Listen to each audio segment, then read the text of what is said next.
So we're going to talk vaginas and peeing your pants. So if you're not into that, then just scroll on. Okay, so I have worked in female public health for the past 6 years. I am not a medical professional, but I work with said medical professionals.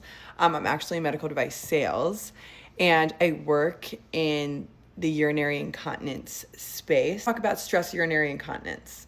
What that is when you cough, sneeze, laugh, run, jump, anything like that, pick up your kids, and you leak a little bit or you're peeing your pants a little bit. That's stress urinary incontinence. Of course, with all things, there's a range. So it doesn't mean that every time you go for a run, there's a rush of urine coming out of your body. And maybe if you do go for a run and that happens, then you're on the other side of that range. So it ranges, you know?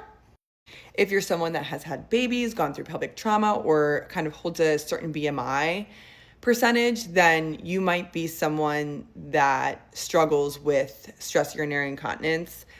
Just because one of those three things does not apply to you doesn't mean that you don't have it. It's just what we see the most often. But your first step always is going to see a urogynecologist. Not your OB, not a general gynecologist. You're going to see a urogyne. You might have to go to your OBGYN to get a referral to go see a urogynecologist, but regardless, you're going to see, again, a urogynecologist. And that's what they specialize in. They specialize in many things, but mostly urinary incontinence, pelvic organ prolapse, stuff in that nature. So that's who you're going to see. If you're worried about surgery, that's not always the first step, usually isn't. So sometimes they'll suggest pelvic floor therapy, or they'll do something called bulking, which is a little bit of an injection into your urethra, which creates a little bit of a bulge almost, which allows for the urine not to leak so quickly. And then if you want to go the more invasive route, there's a procedure where they place something under the urethra and it provides a little bit of extra support, so you don't leak as much.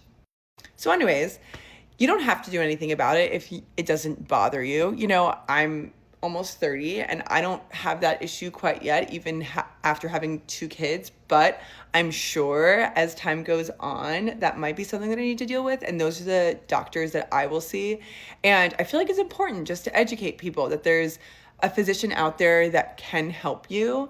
And they specialize in that exactly. So I don't know.